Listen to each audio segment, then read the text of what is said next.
We both started tango dancing in our early 20s. Since then, we have been dancing regularly, and Pablo organizes regular weekly milongas in central London and has been doing so for over 20 years.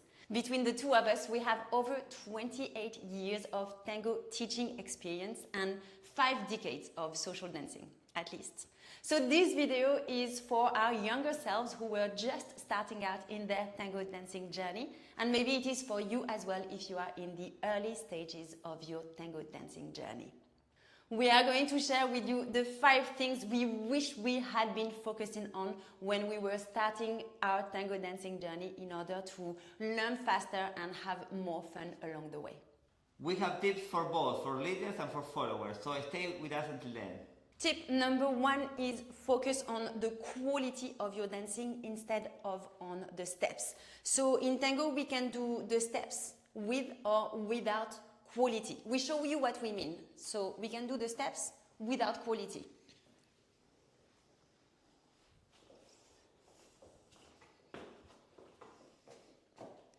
Or we can do the tango steps with a tango intention and the tango quality, focusing on the journey in between the steps. We show you.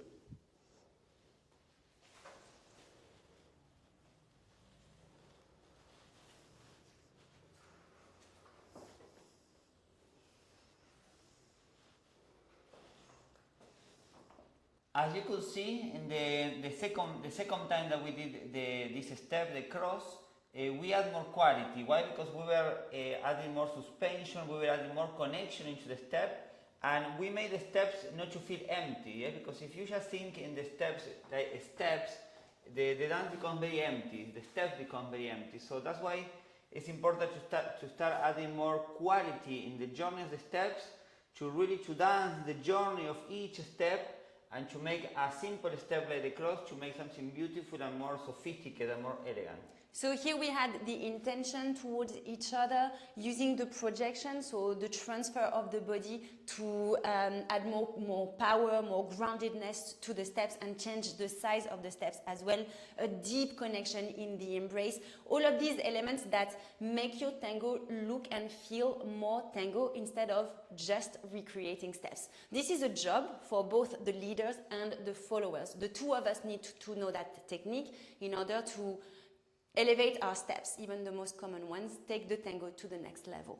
Tip number 2 is learn in close embrace straight away. So we know that learning in close embrace might feel more challenging than learning tango in open embrace, but it is very important because 1, close embrace is the essence of tango dancing, and 2, if you learn close embrace straight away, you will avoid taking bad habits.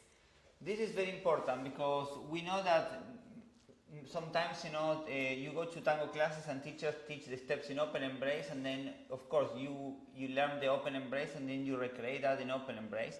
But the reality is that we dance tango in a closed embrace. That's why it's so important from the beginning, even if it feels harder or it feels a bit awkward because you have to hug somebody that you don't know. It's important from the beginning to start in this close embrace to make the dance more clear, and you will not get bad habits. Yeah? Because when we dance, if you dance in open embrace like this, there is more temptation to use the arms to lead or to keep your balance, and also the posture. Yes, if there is a space here, usually there is this tendency to look down, to look at the floor, and then you lose your posture, your balance. So that's why in the close embrace, you will, from the beginning, you will have already the posture, and you will have the embrace, and you will have the connection that you want with your partner from the earliest stages. So that's why we always recommend to begin dancing in the close embrace. Another important reason why it's important is because when we are in the close embrace, we are sharing our axis. Yes? So we are sharing an axis here in the middle. We are not falling on each other, but we are sharing the axis. And when we open the embrace in tango for circular movements, we go back to our own axis. So it's very clear.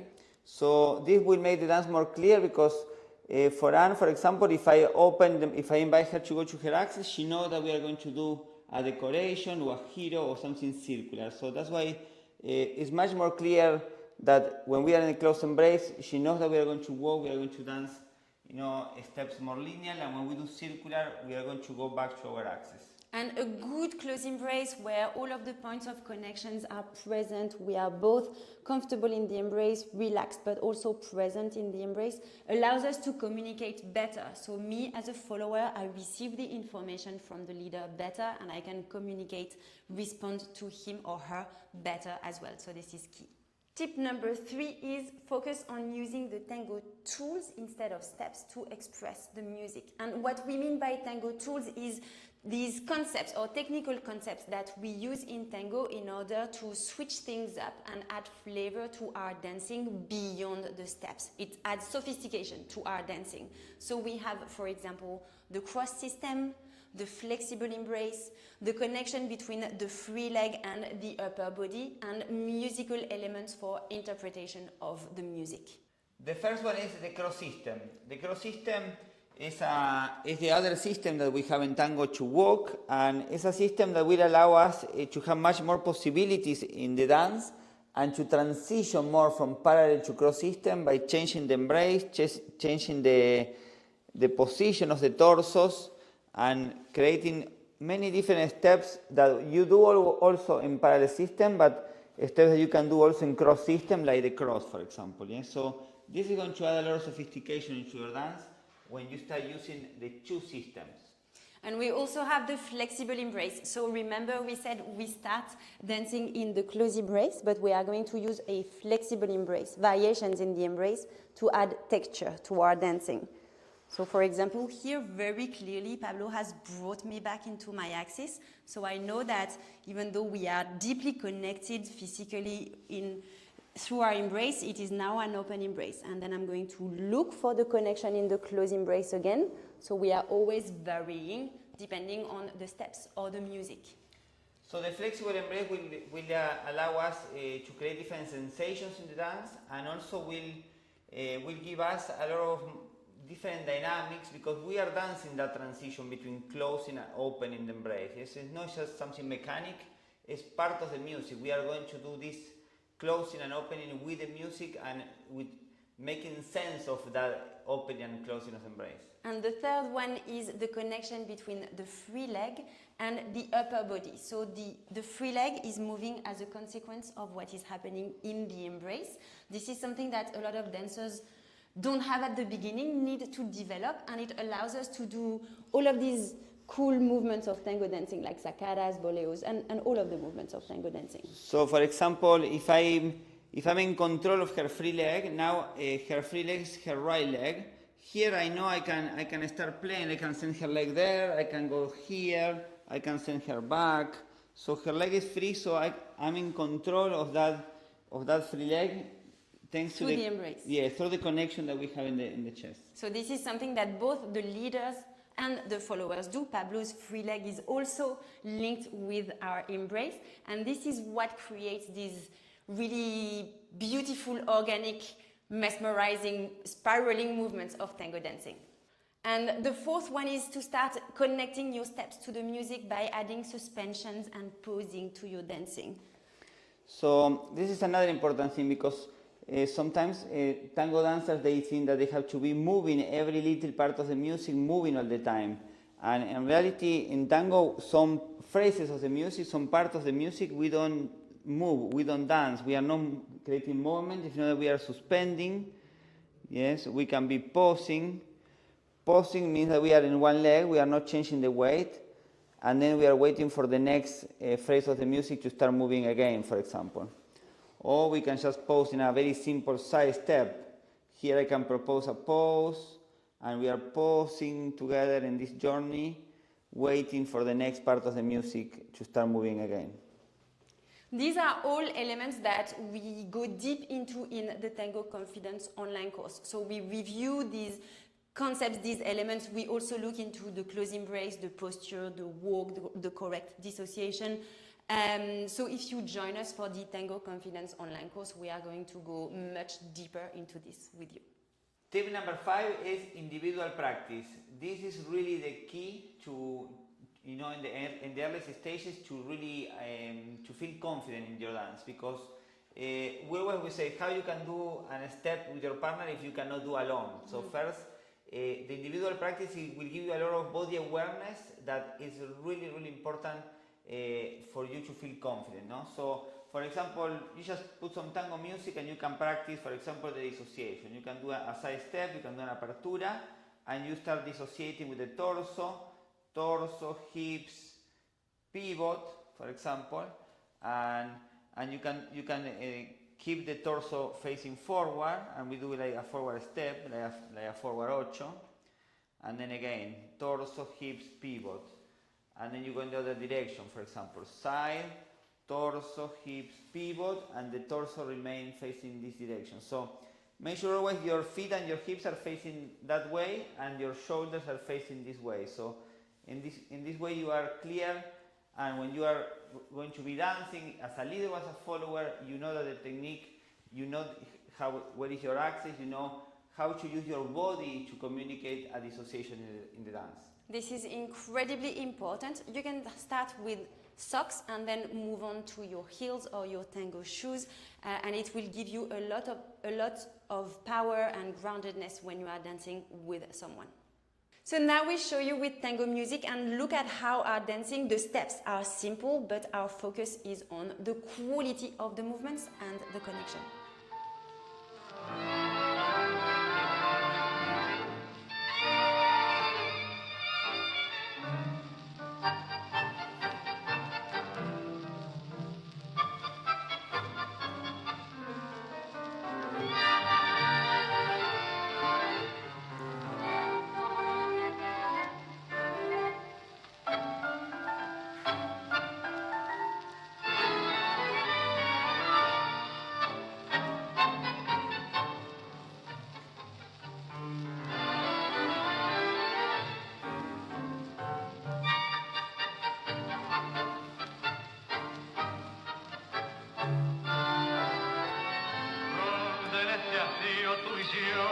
Vuelvo a recordarte como entonces, horas que han pasado por mi vida, sombras que me acechan noche y día, y en la ansiedad de recordarte y de esperar, me aferro a la esperanza que vendrá, sueño que murió un anochecer, junto a las tinieblas del adiós.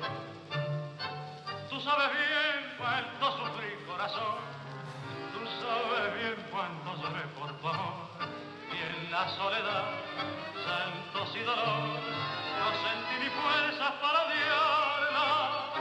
¿Qué será de ti? ¿Qué será de mí? Hoy que nos castiga aquel adiós. ¿Dónde estarás en esta ausencia brutal? ¿Quién sabe dónde andar?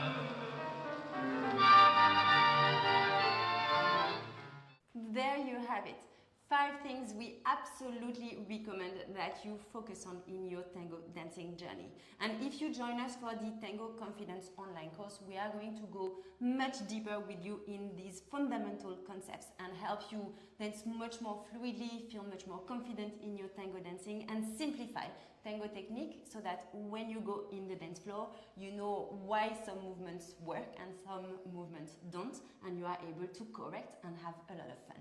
You want to be the tango dancer that is elegant on the dance floor. You want to be the tango dancer that is musical, that is connected, that everybody wants to dance to. Absolutely. So make sure you join us, and we're going to have a lot of fun together. Now, if this video was helpful, please like it and share it with a tango friend, and especially... Please keep learning and keep sharing your dancing, because the world of tango needs your embrace. Yes. See you in the next video. Ciao.